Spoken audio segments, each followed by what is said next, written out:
A mensagem de hoje é: por que eu oro e não recebo? Diga comigo assim: por que eu oro e não recebo? Mateus capítulo 7, verso 7 diz assim: pedi e dá-se-vos-á, buscai e encontrarei, batei e abri-se-vos-á, porque aquele que pede, recebe, e o que busca, encontra, e ao que bate, se abre. E qual dentre vós é o homem que, pedindo-lhe pão, o seu filho lhe dará uma pedra? E pedindo-lhe peixe, lhe dará uma serpente? Olha, se vós, pois, sendo maus, sabeis dar boas dádivas ou boas coisas aos vossos filhos, quanto mais vosso Pai que está nos céus dará bens, dará o quê? Bens aos que lhe pedirem. Portanto, tudo o que vós quereis que os homens vos façam, fazei-lo também vós, porque esta é a lei e os profetas. Amém? Quantos podem dizer glória a Deus? Até aqui, sente-se dando glória a Deus nessa noite.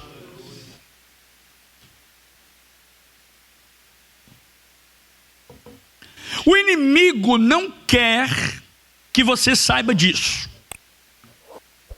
O inferno não quer que você ouça o que você vai acabar de ouvir aqui hoje. Hoje Deus estará mais uma vez equipando a noiva, preparando você, ainda mais do que você acha e do que você está preparado. Para quê, pastor? Para realizar a obra que Ele quer fazer em sua vida. Por isso Deus nos traz esta mensagem nessa noite, nessa oportunidade. Porque eu oro e não recebo. A oração é, sem dúvida nenhuma, meus amados irmãos, uma das disciplinas espirituais mais difíceis de serem exercitadas. No texto que nós lemos, Jesus usa 3 verbos para categorizar essa necessidade de orar. Primeiro verbo, pedir. Diga comigo, pedir. O segundo é buscar. Diga, buscar. E o terceiro é bater. Diga, bater. Nós precisamos compreender essas 3 palavras. Nós precisamos entender esses 3 comportamentos. Primeiro, pedir. Segundo, buscar. Terceiro, bater. O primeiro comportamento dentro da oração. Nós estamos aqui hoje falando sobre oração. O primeiro comportamento dentro da oração que eu e você devemos ter é a humildade. Diga comigo, humildade. Por quê? Porque geralmente na oração, quando eu estou orando, eu peço aquilo que eu não tenho. A primeira coisa que o indivíduo tem que entender, que você tem que entender, é que a oração, ela é um caminho que leva, a oração é um caminho que nos leva à humildade. Todas as pessoas que chegaram diante de Jesus para lograr dele um milagre, para lograr dele uma bênção ou uma resposta, essas pessoas, elas chegavam-se a ele prostrando-se com humildade. Exemplo, o cego Bartimeu. Ele gritava: Jesus, filho de Davi, tem compaixão de mim. A palavra humildade, ela vem do latim humiliare e do grego humus, que significa descer até o chão. A oração é o momento em que você e eu, nós nos humilhamos de uma tal forma a Deus, diante de Deus, ao ponto de descermos até o chão. A ideia aqui é que você tenha humildade suficiente no momento, na hora da oração. A oração a hora da oração, e aqui eu quero abrir um parênteses para dizer para você, irmãos que estão nos assistindo também, essa igreja já está orando há quase 6 meses, há 5 meses. Temos um grupo de homens que oram de segunda a sexta. Temos um grupo de mulheres que também oram algumas vezes na semana. Temos alguns outros irmãos que estão orando. A hora da oração, ou o momento da oração, ele deve ser o momento em que você e eu, nós nos humilhamos diante de Deus. O momento da oração é o momento em que nós nos prostramos e nos rendemos ao Senhor e diante do Senhor, reconhecendo que Ele é o Senhor e eu sou servo. Na hora da oração eu estou dizendo para Deus, no momento que eu estou me humilhando diante dEle, eu estou reconhecendo que Ele é o oleiro e eu sou apenas o barro. Na hora da oração eu estou reconhecendo que Deus, Ele governa e eu dependo dEle. Reconheço que sem Ele eu nada posso fazer.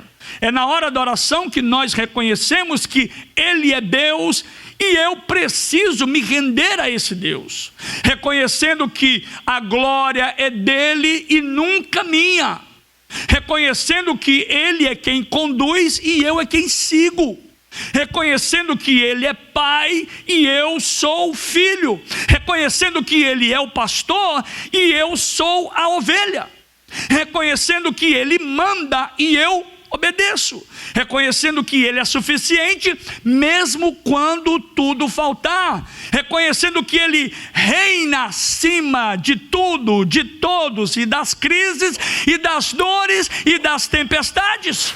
Quando eu estou me humilhando na hora da oração, eu estou dizendo que eu estou reconhecendo que tudo vem dEle, por Ele e para Ele são todas as coisas. Eu estou reconhecendo que o meu lugar não é no controle, mas o meu lugar é aos pés dEle. Só que o problema é que hoje existem algumas teologias, guarde isso. Olha como Deus vai nos estreitando, nos alinhando, nos dando diretrizes para nos cuidar de coisas que podem vir para tirar a nossa atenção e fazer-nos perder o rumo.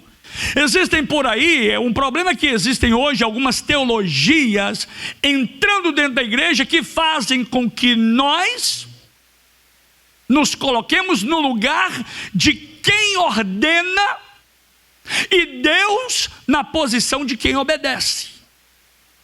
Então as pessoas ficam por aí fazendo sabe o que no momento que elas oram? Determinando e dando ordens a Deus. É interessante que muitas pessoas não conseguem nem controlar plenamente as coisas mais simples dentro da sua própria casa, definindo exatamente onde tudo deve acontecer. Mas quando se trata de Deus, quando se refere à oração, essas pessoas elas querem dizer para Deus como Ele deve agir, como Ele deve prostrar, quando e como Deus deve fazer o que Ele quer. Essas pessoas não conseguem nem determinar que o seu filho lhe obedeça, mas querem determinar a Deus o que Deus deve fazer por eles.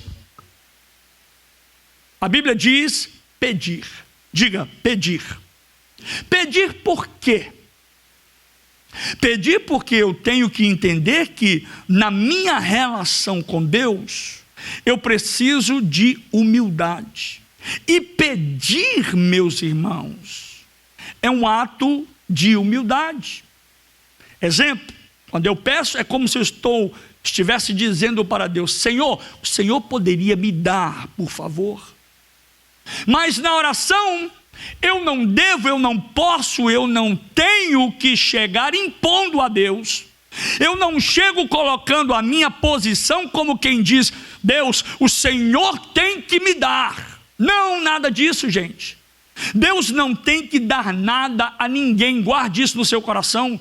Deus não tem que fazer absolutamente nada por um simples e único motivo, porque a única equação que existe é: Deus é soberano, Ele é Deus e Ele é Senhor, é Ele que tem a última palavra, é Ele quem governa.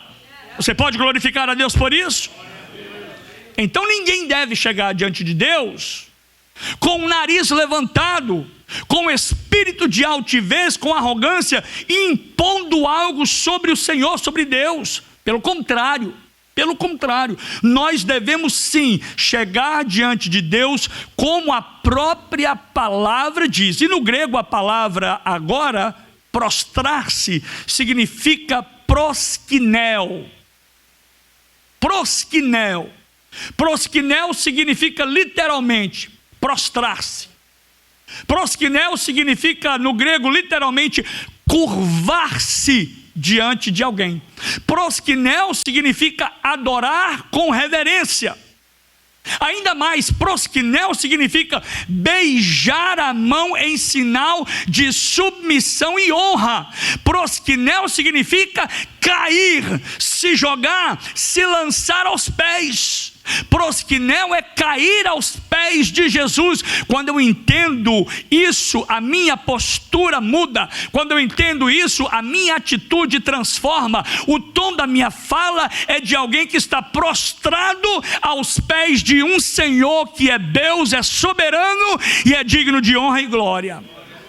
Então a primeira coisa, guarde isso, o primeiro ingrediente na hora da oração é se humilhar debaixo das potentes mãos do Senhor. Proskineo. Então, pastor, por que é? Porque eu estou orando há tanto tempo e não recebo. Por que eu estou orando há tantos anos e não recebo? É porque, na verdade, a sua oração, ela não está conectada da forma certa. Você não recebe, porque na sua oração primeiro não há humildade. Você não é humilde quando você ora. Então talvez seja esse um dos problemas que a sua oração não é respondida. Você quer determinar para Deus aquilo que você nem consegue, você não consegue nem determinar dentro da sua própria casa. E agora você quer dar ordem para Deus, quer determinar para o Senhor. Então não vai ser respondida a sua oração. Em segundo lugar, o texto que nós lemos, nós encontramos a palavra buscai. Diga comigo, buscai. Interessante, amados, que a palavra buscai, ela significa diligência. Diligência. A palavra diligência, ela também vem do grego, mas também vem do latim.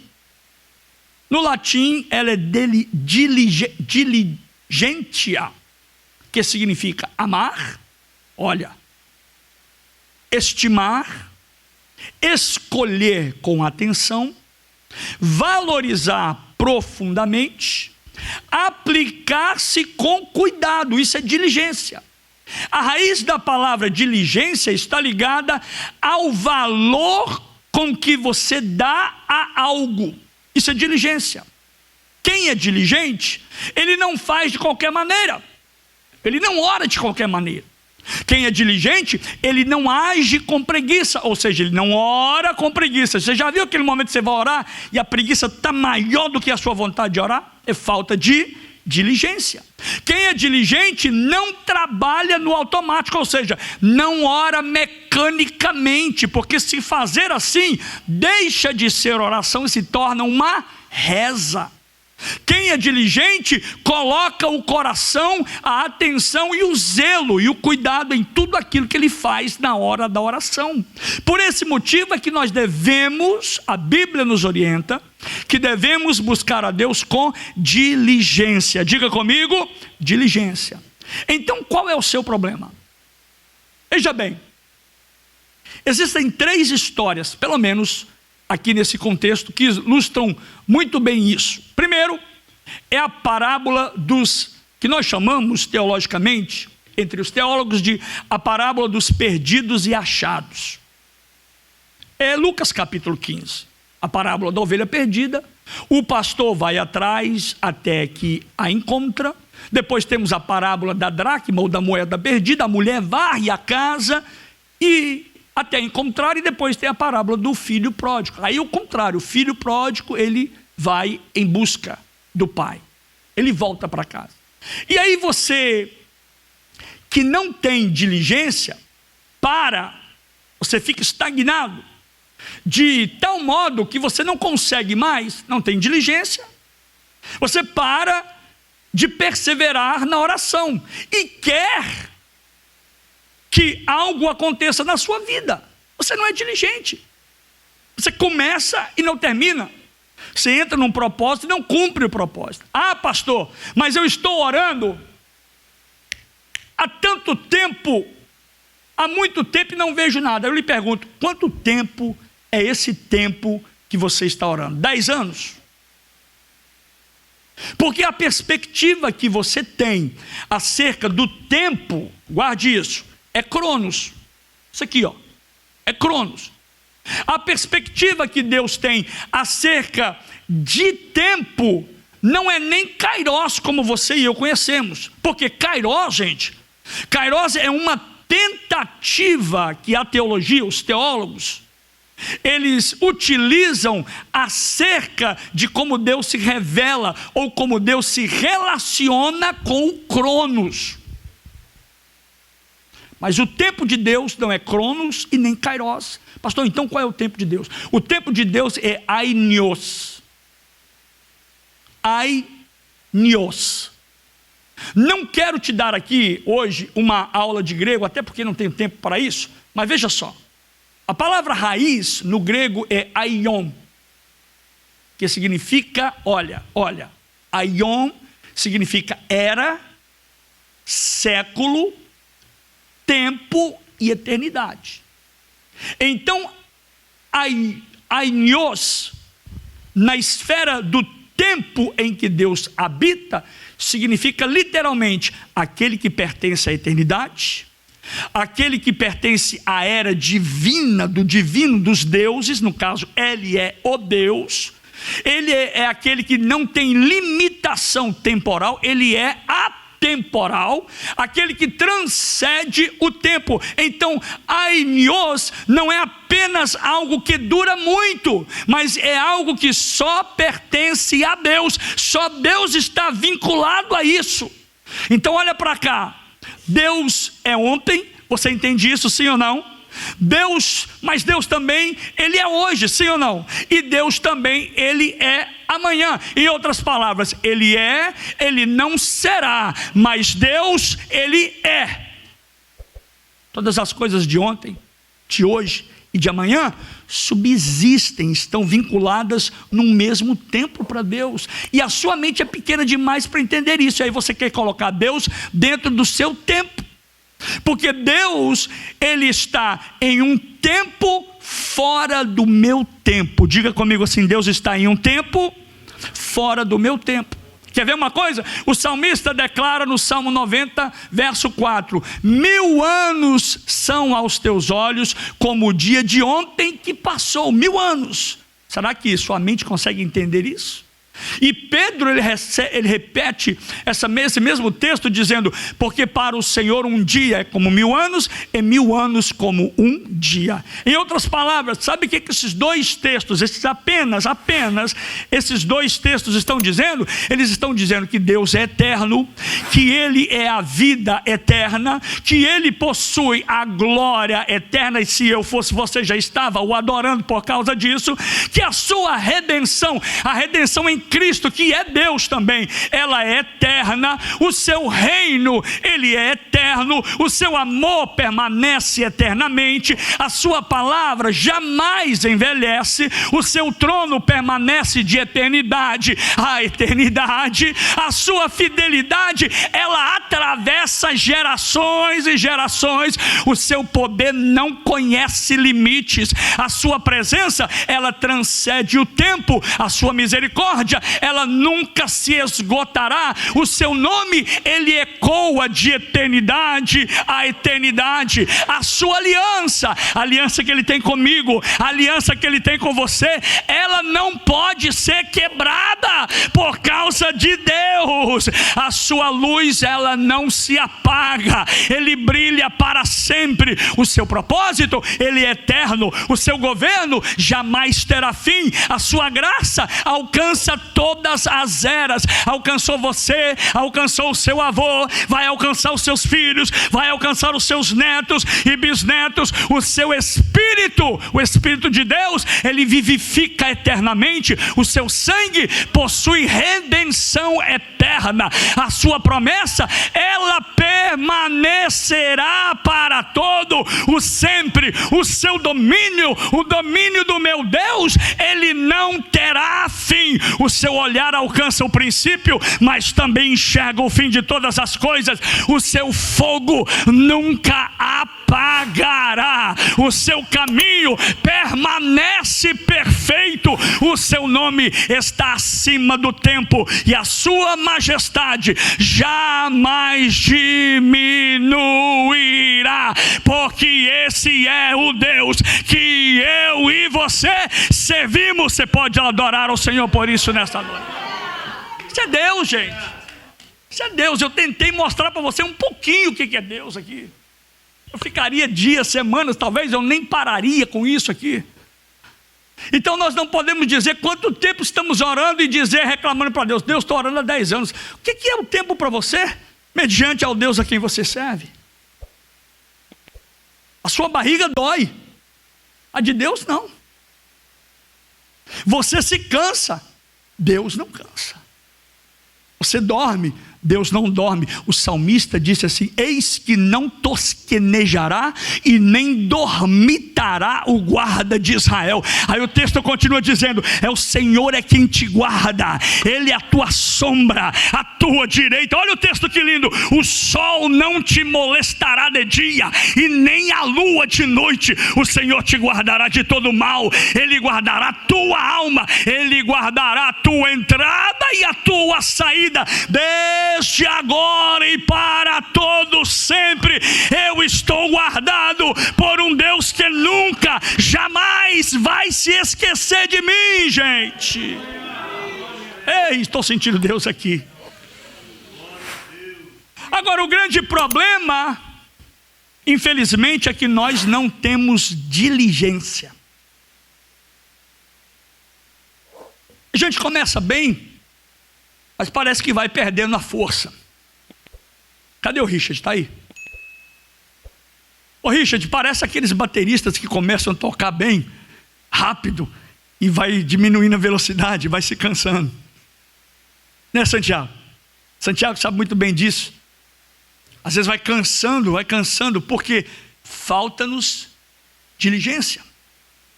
Aí você pede a Deus no domingo, Deus não abre a porta na segunda, aí você não vem na terça. Você pede na terça, Deus fecha a porta na quarta, você não vem no domingo. Isso é falta de diligência. Por quê? Porque você quer alinhar o caráter de Deus com as circunstâncias da sua vida. Não faça isso. Se Deus faz, eu estou com Ele.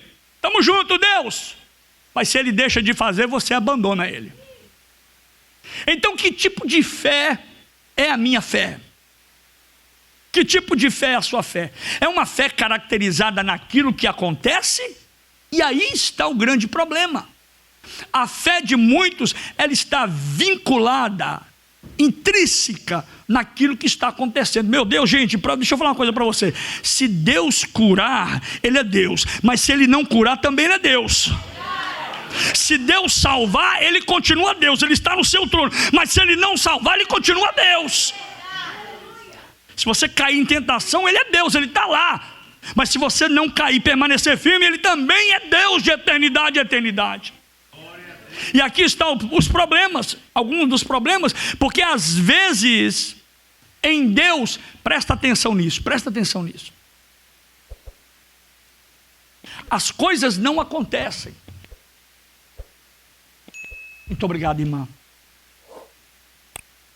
As coisas às vezes não acontecem em Deus. E daí você diz, eu vou parar de orar, porque nada está acontecendo. Olha o erro.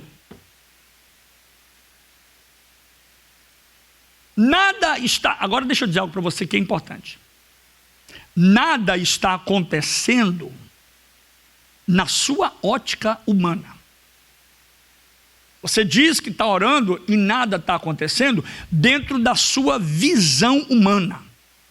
Nada está acontecendo dentro das perspectivas que você tem das coisas, mas dentro do plano de Deus, deixa eu dizer algo para você, o céu já recebeu o recado, a sua oração já chegou. Lembra de Daniel? Daniel, homem, servo fiel, desde o primeiro dia que oraste, o Senhor já ouviu a tua oração, mas o príncipe da Pérsia, ele está lutando para que a sua oração não passe aqui, mas o Senhor enviou o anjo para receber, para lutar, para pelejar. Deus está trabalhando quando você ora, meu irmão.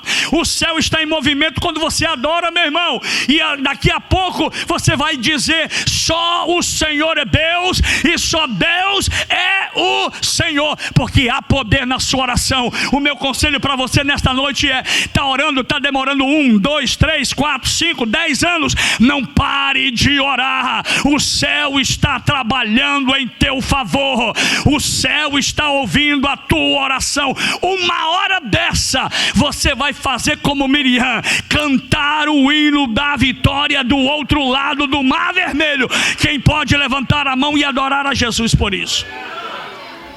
Olha o que Isaías disse, eu gosto desse texto, viu gente? Isaías 64, verso 4. Porque desde a antiguidade não se ouviu, nem com os ouvidos se percebeu, nem com os olhos se viu, um Deus além de ti, que trabalha para aquele que nele espera. Quem aqui espera no Senhor?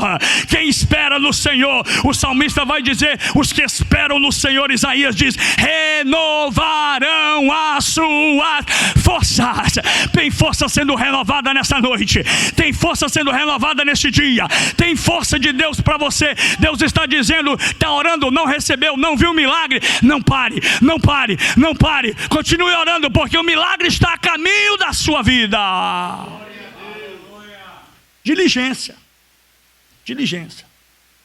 E aí nós encontramos no texto que nós lemos uma terceira palavrinha: perseverança. Diga comigo, perseverança. O texto diz, gente, pedi, buscai e batei. Diga comigo, pedi, buscai e batei. Bater é perseverar. O que significa que, preste atenção nisso, gente. Estou falando para uma geração, por isso que eu me sinto na incumbência de ensinar, de passar para vocês esses assuntos que vão firmar os seus pés sobre uma rocha. Amém? Porque domingo passado o céu desceu aqui, gente. Glória a Deus. Eu quero que todo culto seja daquele jeito. Vocês me conhecem. Eu quero que segunda seja daquele jeito.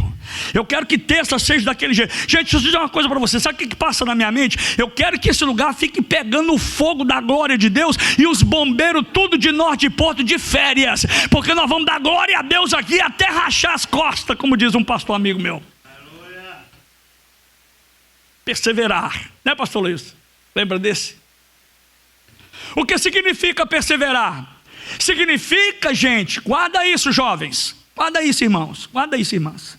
Significa que uma vida com Deus não será fácil. Eu ouvi um glória a Deus aqui ou não? Vida com Deus, guarda isso, irmão, porque tem gente é o seguinte, olha, ele passa uma lutinha, a primeira coisa que ele abandona é a Cristo.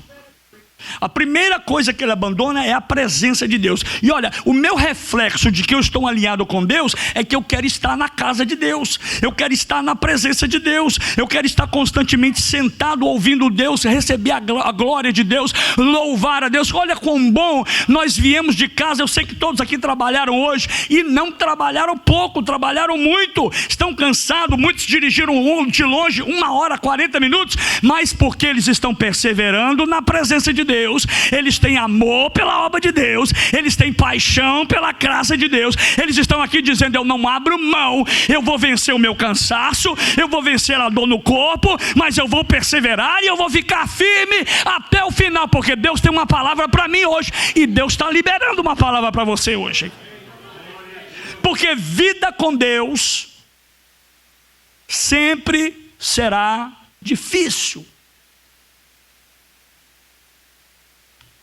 Veja bem, vou contar uma história para vocês. Quando Paulo, o apóstolo Paulo, quem conhece o apóstolo Paulo? Quem já leu alguma das epístolas de Paulo? Foram pelo menos 13, não é isso?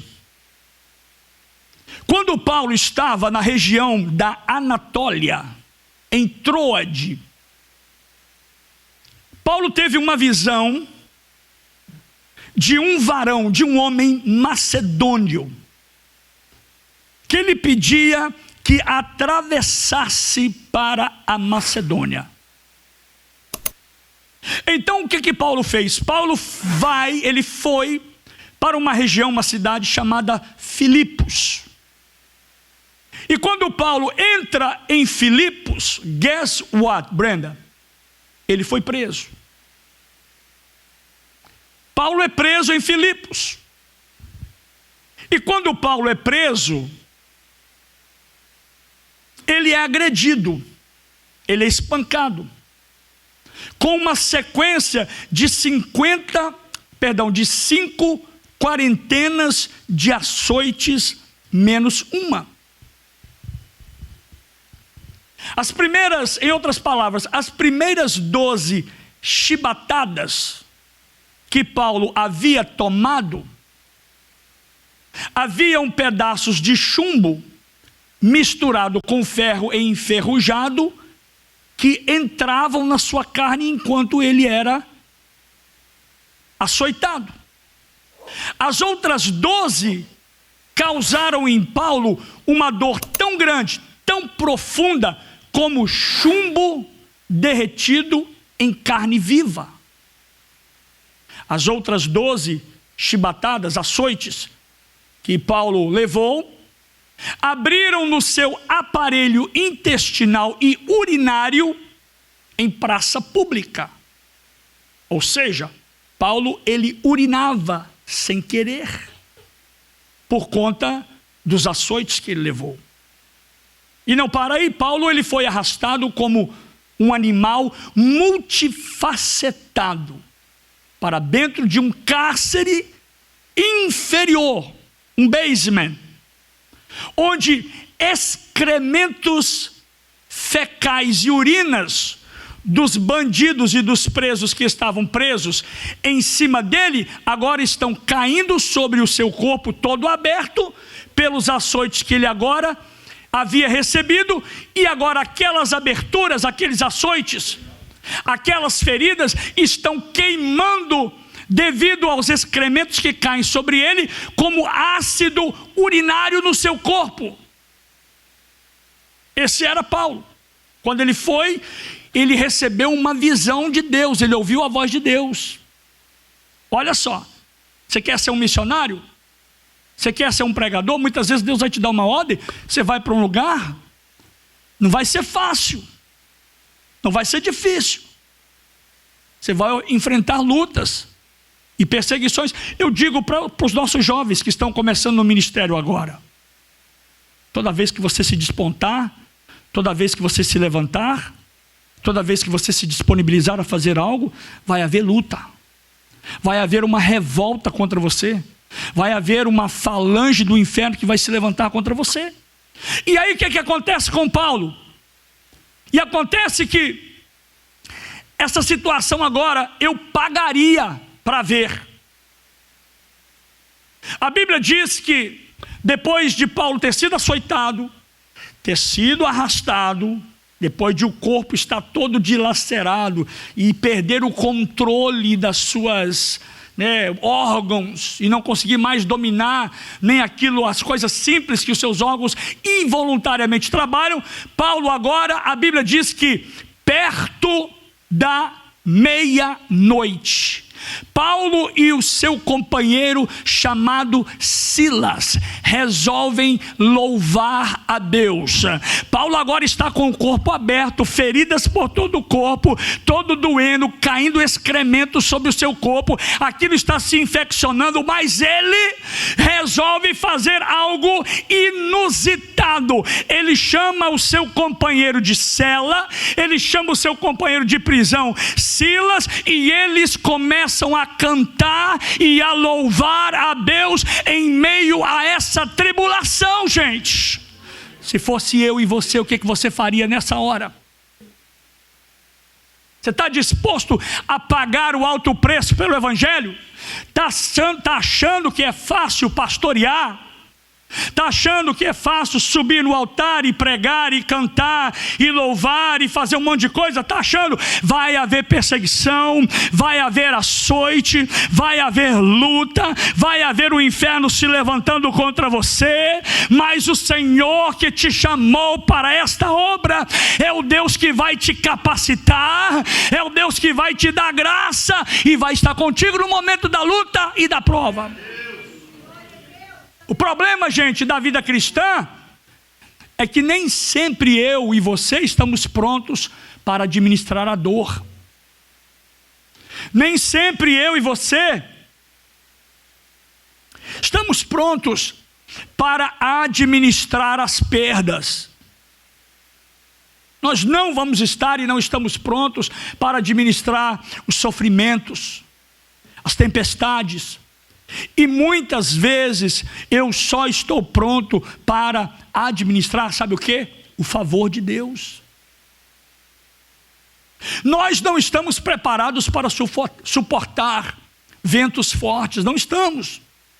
Mas é por isso que Deus está trazendo esta palavra para você, porque Deus está mostrando para você que Ele pode derramar da glória dEle como Ele derramou domingo. E aquilo ali, gente, não dá nem para comparar se era glória. Talvez foi uma faísca, talvez foi um espirrão que Deus deu no céu e respingou aqui na terra em Portichala, para você entender o quanto nós somos fracos mediante a esse Deus que é grandioso. Mas Deus está dizendo: o que eu derramei domingo, eu quero aumentar a dose. Como o pastor Ramon disse aqui, o level está subindo, a tarrafa, meu filho, está chegando mais alto, a medida vai subir ainda mais. Mas quanto mais subir essa medida, mais luta vai vir, mais prova vai vir. Vou olhar para os jovens e dizer: mais perseguição vai vir, mais inveja vai vir, mais tristeza na alma vai vir, mais setas do inimigo vai vir, mais dardos inflamados do maligno vai vir. Mas Paulo escreve em Efésios capítulo 6, verso 10: tomai o escudo da fé, o qual estáis agora preparados contra todos, eu repito, contra todos os dardos inflamados do maligno. Você pode adorar a Deus por isso. Nós não estamos preparados para suportar ventos fortes. Estamos preparados para apenas, pastor, desfrutar da brisa suave. Agora preste atenção, mas às vezes, sabe o que acontece? Deus se esconde por detrás de um vendaval. Vou repetir para você dar um glória aí. Deus se esconde por detrás de um vendaval para depois Ele manifestar uma brisa suave que vai trazer a vitória que você tanto espera, meu irmão. Porém, para isso você precisa perseverar. Diga para o seu vizinho: persevere. Agora repita comigo algo. Humildade. Só ouvi um irmão lá atrás. Toda a igreja que estiver aqui. 1, 2, 3. Humildade. Agora, diligência e perseverança. A primeira coisa que Jesus nos estimula a oração. É isso. A segunda coisa é que Jesus, ele garante a resposta da oração. Diga glória a Deus, gente. Olha aqui que o texto diz: pedi e dar-se-vos-á. Olha, pedi e vos será dado. Dar-se-vos-á. Aí ele continua dizendo: buscai e encontrareis. Batei e abri-se-vos-á. Porque o que pede, recebe. O que busca, encontra. E o que bate, se abre. Então Jesus não apenas estimula a prática da oração daquele que ora, mas também garante a resposta para aquele que necessita. Ah, pastor, mas eu não consigo compreender se a resposta veio ou não veio. O problema é que muitas vezes você está alinhando a resposta ao que você deseja. Olha aí, ó. É por aí. Ao invés de compreender aquilo que realmente você necessita. É diferente. Lembre-se, você se lembra do ensino de Jesus em Mateus capítulo 6? Quando ele diz assim, olha, quando você entrar no seu quarto e fechar a porta para orar, diga comigo, entra no quarto e fecha a porta para orar. Você pegou o segredo aí, o mistério ou não? Olha o que Jesus diz. Deus não apenas, guarda isso, gente, Ele escuta o que você fala, antes de ouvir suas palavras, mas Deus vê você. Eu vou repetir porque você não entendeu. Se tivesse entendido, teria dado glória a Deus. Deus não apenas ouve o que você fala, mas Deus vê você. Deus vê você antes de você pedir. Antes mesmo de ouvir aquilo que você vai pedir na oração, Deus já compreende aquilo que você necessita. Entenda isso.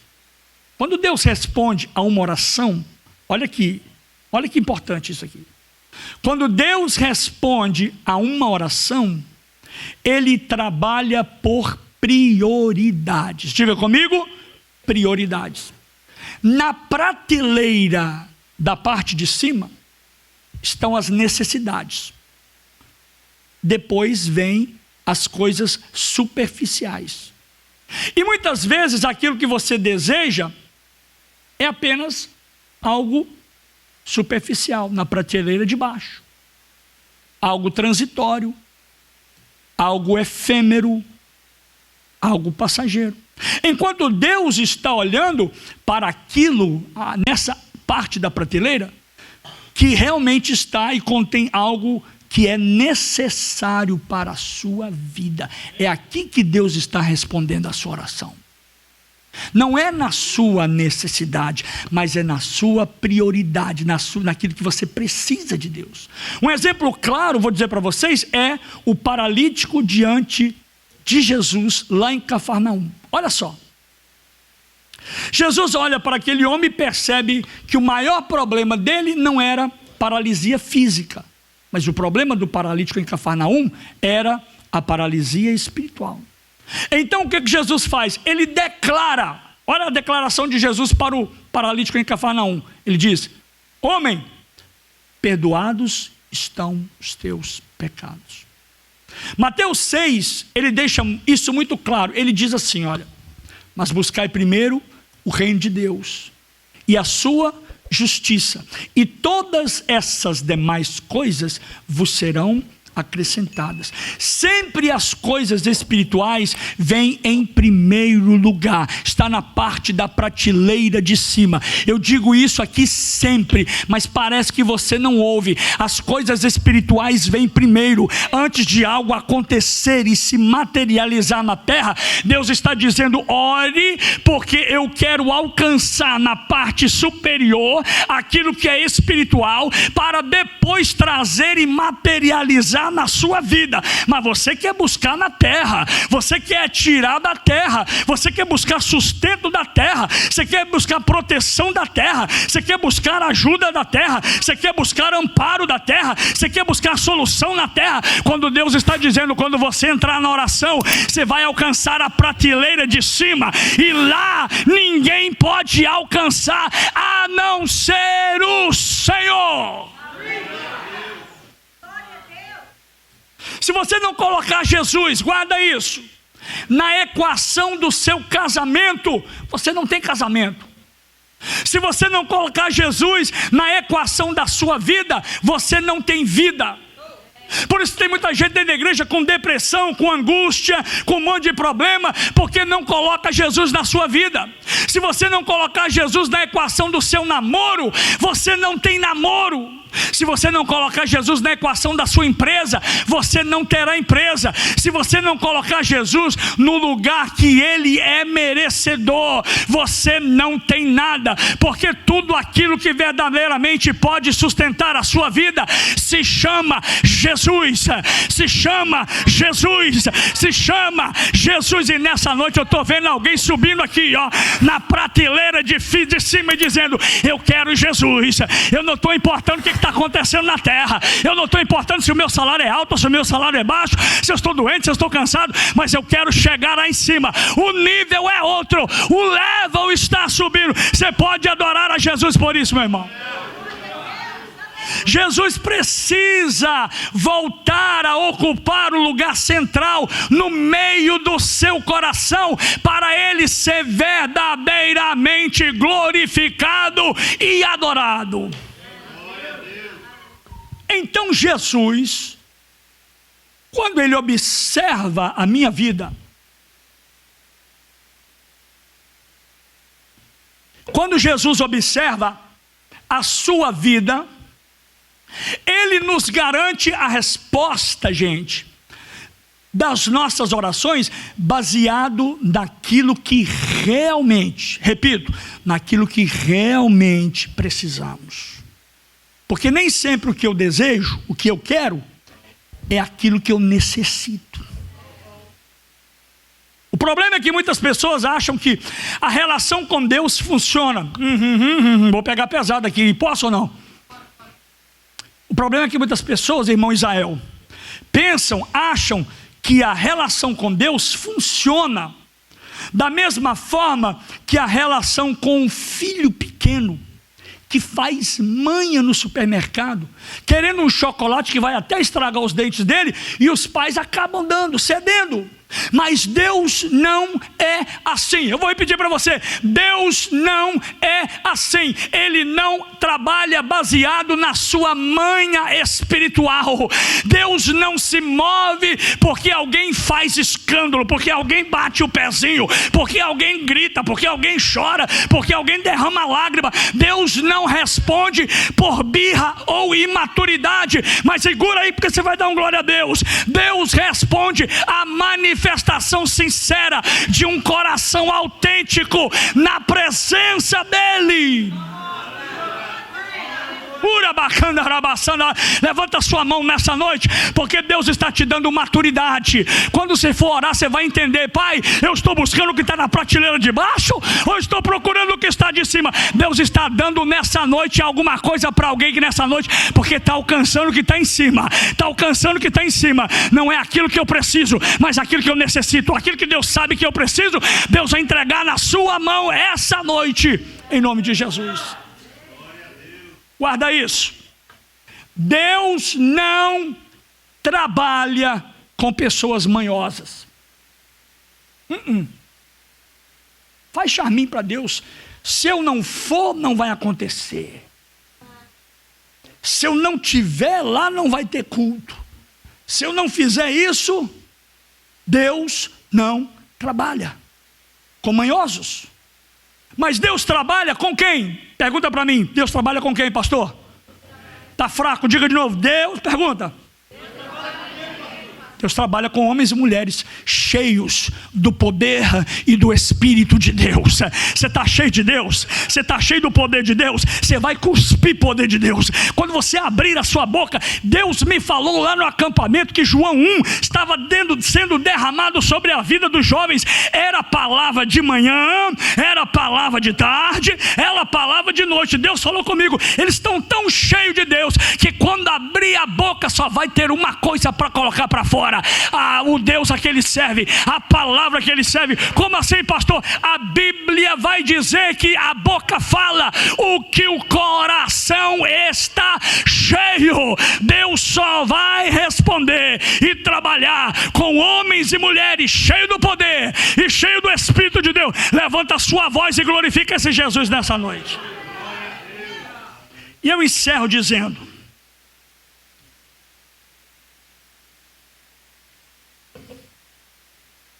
em terceiro lugar,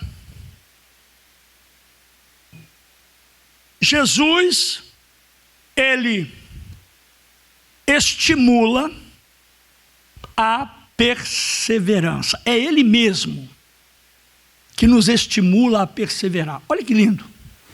Uma coisa é o seu pastor te estimular a perseverar.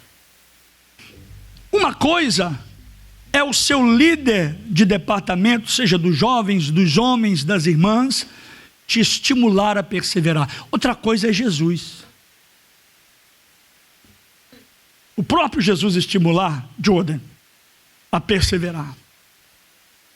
Olha o que o texto disse: pedi e dar-se-vos-á. Jesus está dizendo isso. Buscai e encontrarei. Batei e abri-se-vos-á. Sabe o que isso quer dizer, meus amados? Isso transmite para nós continuidade. Jesus está dizendo, em outras palavras, nas entrelinhas desse texto, ele está dizendo: tem que continuar pedindo, tem que continuar buscando, tem que continuar batendo, tem que continuar orando. Orou hoje, não respondeu? Não pare.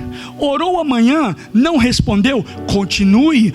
Ou está orando há 10 anos, não sei quanto tempo você está orando por essa bênção. Jesus, o próprio Cristo, está dizendo: não pare, não desista, porque na oração precisa ter perseverança. Ah, pastor, mas Deus já sabe o que eu necessito. É claro que Ele sabe, Ele é Deus.